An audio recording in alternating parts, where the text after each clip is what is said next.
Hello and welcome back to my channel Anurag law classes. हम पढ़ रहे थे एचआरएम और आज हम पढ़ेंगे फैक्टर इन्फ्लुएंसिंग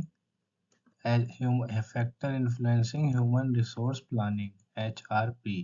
अगर आपको मेरी वीडियो अच्छी लगती है तो वीडियो को लाइक कर सकते हो और शेयर कर सकते हो और चैनल को सब्सक्राइब भी कर सकते हैं आप। तो चलिए वीडियो को शुरू करते हैं। ह्यूमन रिसोर्स प्लानिंग जो है ये इन्फ्लुएंस होता है एक वैरायटी ऑफ इंटरनल और एक्सटर्नल फैक्टर के द्वारा। हमें ये फैक्टर जो है समझने इसलिए ज़रूरी है क्योंकि ये बहुत क्रूशल होते हैं कि इससे हम इफेक्टिवली फोरकास्ट कर सकते हैं। तो सबसे पहला हमारा फैक्टर आता है इंटरनल फैक्टर। इंटरनल फैक्टर में आता है ऑर्गेनाइजेशनल स्ट्रेटेजी एंड गोल। तो ऑर्गेनाइजेशन को एक ओवरऑल स्ट्रेटेजिक प्लान बनाना चाहिए और गोल डिक्टेट करने चाहिए एचआर की नीड्स के अकॉर्डिंग। इसमें स्ट्रेटेजिक ऑब्जेक्टिव बनाने चाहिए जैसे कि एक्सपेंशन, डाइवर्सिफिकेशन और न्यू प्रोडक्ट डेवलपमेंट, जो कि रिक्वायर करते हैं एक स्पेसिफिक वर्कफोर्स कैपेबिलिटी और नंबर्स को। अब नेक्स्ट आता है इसमें इन्फ्लुएंस। तो हमें अलाइन करना चाहिए ह्यूमन रिसोर्स प्लानिंग को स्ट्रेटेजिक गोल्स के साथ, ताकि इंश्योर किया जा सके कि वर्कफोर्स जो है पूरे तरीके से सपोर्ट कर रही है ऑर्गेनाइजेशनल ऑब्जेक्टिव को। नेक्स्ट आता है कि जो चेंज हमें करनी चाहिए स्ट्रेटेजी में, ताकि हम नेसेसरी एडजस्टमेंट कर सकें वर्कफोर्स प्लानिंग और वर्कफोर्स के स्किल में। नेक्स्ट आता है ऑर्गेनाइजेशनल स्ट्रक्चर। तो एक स्ट्रक्चर जो होता है ऑर्गेनाइजेशन का वो हायरार्कियल हो सकता है, फ्लैट हो सकता है, मिक्स हो सकता है, जो कि अफेक्ट करता है ह्यूमन रिसोर्स प्लानिंग के कंडक्ट को, कि कैसे ह्यूमन रिसोर्स प्लानिंग कंडक्ट किया जाएगा ऑर्गेनाइजेशन के अंदर। और ऑर्गेनाइजेशनल स्ट्रक्चर जो होते हैं ये डिटरमाइन करते हैं कि जो रिलेशनशिप है उनके बारे में रिपोर्ट करते हैं, जॉब रोल्स के बारे में बताते हैं और नीड के बारे में बताते हैं कि कौन कौन से लेवल पे कितने स्टाफ की ज़रूरत है। इसका इन्फ्लुएंस देख लेते हैं अब इंटरनल फैक्टर का। तो ये रीस्ट्रक्चरिंग और चेंज लाता है ऑर्गेनाइजेशनल डिज़ाइन के अंदर, जो कि इम्पैक्ट करता है स्टाफिंग के लेवल को और स्किल की रिक्वायरमेंट को। नेक्स्ट आता है न्यू रोल और डिपार्टमेंट। तो नए नए डिपार्टमेंट और नए रोल जो हैं बनाए जाते हैं नीड के अकॉर्डिंग, और इन्हें पहले प्लान किया जाता है फिर इन्हें स्टाफ किया जाता है। नेक्स्ट आता है करंट वर्कफोर्स। तो करंट वर्कफोर्स में कंपोजिशन आता है, स्किल आते हैं, परफॉर्मेंस आता है और डेमोग्राफिक आता है। करंट वर्कफोर्स की जो कि एक क्रूशल रोल प्ले करती है ह्यूमन रिसोर्स प्लानिंग में। हमें ये समझना चाहिए कि जो एग्जिस्टिंग वर्कफोर्स है वो हेल्प करती है कि आइडेंटिफाई कर सकते हैं हम एग्जिस्टिंग वर्कफोर्स से गैप जो हम आइडेंटिफाई कर सकते हैं और उनके बारे में हम प्लान कर सकते हैं कि फ्यूचर की नीड्स क्या रहेंगी।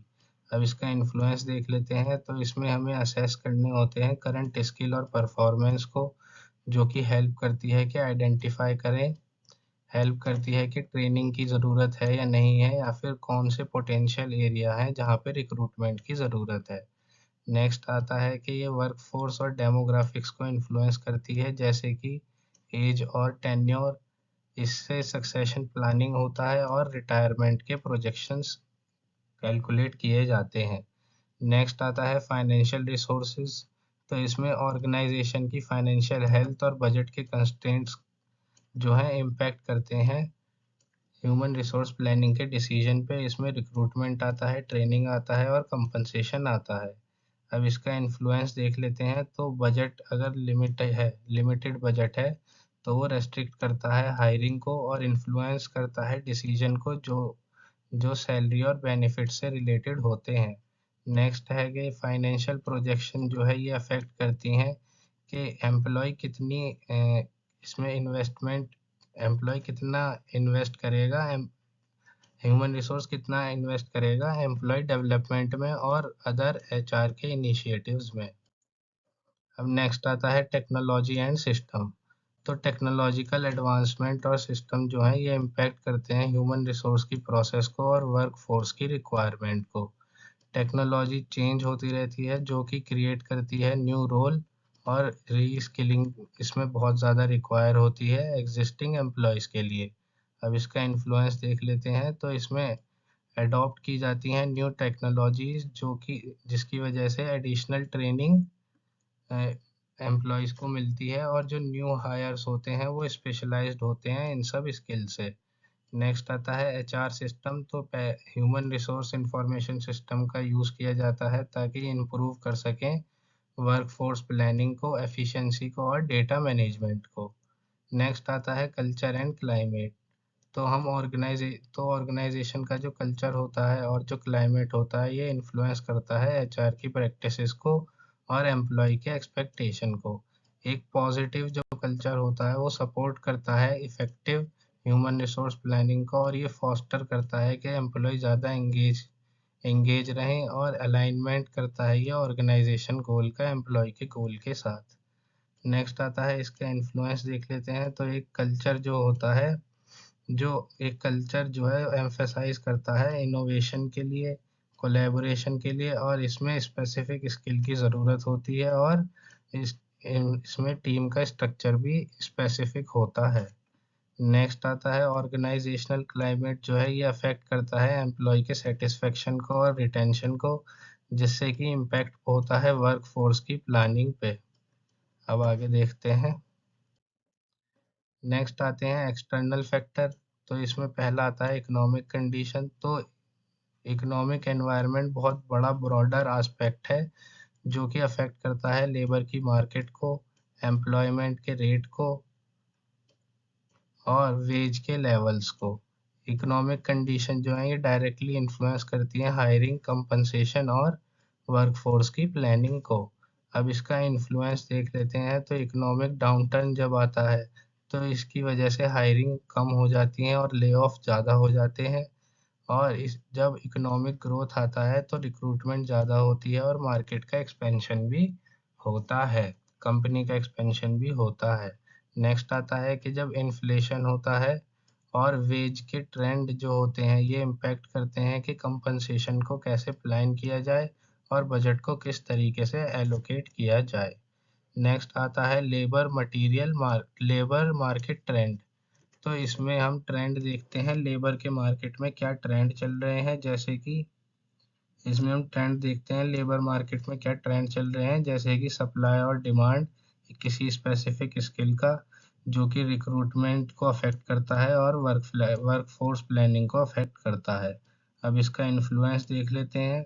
तो हाई डिमांड जो होता है जिसके लिए सर्टेन स्किल की ज़रूरत होती है, वो उसकी वजह से कंपटीशन इंक्रीज हो जाता है और ज़्यादा रिक्रूटमेंट की कॉस्ट आती है। नेक्स्ट आता है कि जब चेंज आता है लेबर मार्केट की कंडीशन में, तो ये इम्पैक्ट करता है कि टैलेंट कितना अवेलेबल है, और इसमें सोर्सिंग की स्ट्रेटजीज कंपनी को बनानी पड़ती हैं। नेक्स्ट आता है रेगुलेटरी एंड लीगल फैक्टर। तो इसमें एम्प्लॉयमेंट लॉज आते हैं, रेगुलेशन आती हैं जो कि गवर्न करती हैं वेरियस बहुत सारे एस्पेक्ट को ह्यूमन रिसोर्स मैनेजमेंट के।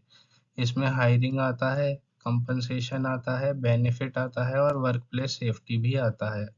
नेक्स्ट इसका इन्फ्लुएंस देख लेते हैं। तो अगर आप लेबर लॉ से कंप्लाई कर रहे हैं और रेगुलेशन के अनुसार चल रहे हैं, तो ये ह्यूमन रिसोर्स की प्लानिंग और प्रैक्टिसेस को अफेक्ट करेगा। नेक्स्ट आता है कि जब चेंज आ जाते हैं रेगुलेशन में, जिसके जो कि एडजस्टमेंट इसकी वजह से एडजस्टमेंट करना पड़ता है एचआर की पॉलिसीज और प्रोसीजर्स में। नेक्स्ट आता है टेक्नोलॉजिकल एडवांसेस। तो इसमें रैपिड टेक्नोलॉजिकल एडवांसमेंट हो रहे हैं जो कि न्यू जॉब रोल क्रिएट करते हैं और ये चेंज करते हैं एग्जिस्टिंग वन को, जो एग्जिस्टिंग एम्प्लॉय है उनको। अब ये इन्फ्लुएंस करते हैं कि वर्क कैसे परफॉर्म किया जाएगा और किस तरीके से वर्क मैनेज किया जाएगा।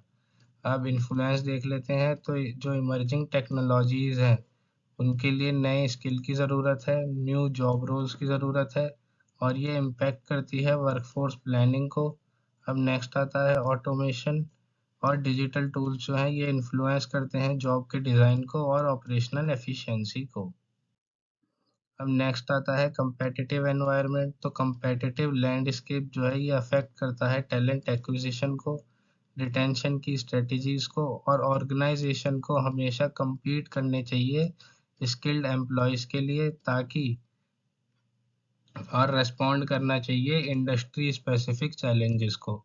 नेक्स्ट आता है इन्फ्लुएंस। तो कंपेटिटर्स जो होते हैं एचआर प्रैक्टिसेस के और जो कंपनसेशन का पैकेज होता है, ये इन्फ्लुएंस करता है कि रिक्रूटमेंट और रिटेंशन की स्ट्रेटजीज को। नेक्स्ट आता है कि इंडस्ट्री के जो ट्रेंड होते हैं और डिमांड होती है, ये इम्पैक्ट करती है स्किल को और क्वालिफिकेशन को, जो कि ज़रूरी होती है वर्कफोर्स के लिए।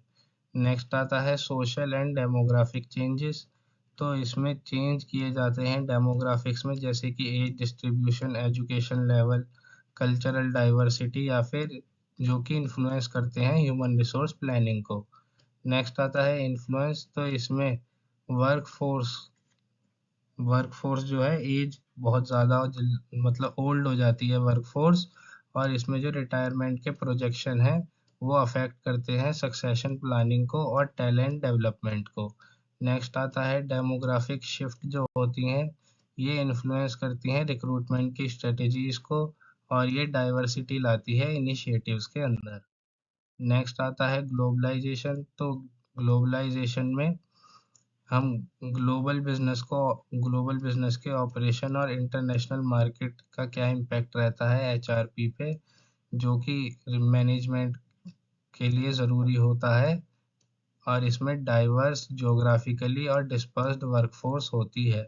अब ये इन्फ्लुएंस कैसे करता है, तो ग्लोबल एक्सपेंशन जो है ये नेसेसरी होता है हायरिंग और मैनेजिंग के लिए एम्प्लॉयज़ को डिफरेंट डिफरेंट रीजन में, जो कि और हर रीजन के अलग लॉज और कल्चर होते हैं जिनको कंपनी को कंसीडर करना होता है। नेक्स्ट आता है कि क्रॉस कल्चर ट्रेनिंग जो होती है और ग्लोबल एचआर की स्ट्रेटजीज जो होती हैं, ये बहुत ज़्यादा इम्पोर्टेंट हो जाती हैं इफ़ेक्टिव वर्कफोर्स मैनेजमेंट के लिए। अब समरी देख लेते हैं वीडियो की। तो हमने देखा था एचआरपी, जो कि इन्फ्लुएंस करता है बहुत सारे इंटरनल फैक्टर को, जैसे कि ऑर्गेनाइजेशनल की स्ट्रेटजी हो गई, स्ट्रक्चर हो गया, करंट वर्कफोर्स हो गया, फाइनेंशियल रिसोर्सेज हो गए, टेक्नोलॉजी हो गए, और ऑर्गेनाइजेशन का कल्चर हो गया। फिर हमने देखे थे एक्सटर्नल फैक्टर, इसमें इकोनॉमिक कंडीशंस देखी थी, लेबर मार्केट ट्रेंड देखे थे, रेगुलेटरी रिक्वायरमेंट देखी थी, टेक्नोलॉजिकल एडवांस देखे थे, कंपेटिटिव एनवायरनमेंट देखा था, और सोशल एंड डेमोग्राफिक चेंजेस देखे थे, और हमने लास्ट में देखा था ग्लोबलाइजेशन। तो ये सब जो है ये बहुत क्रूशियल रोल प्ले करते हैं, एक सिग्निफिकेंट रोल प्ले करते हैं ह्यूमन रिसोर्स प्लानिंग में।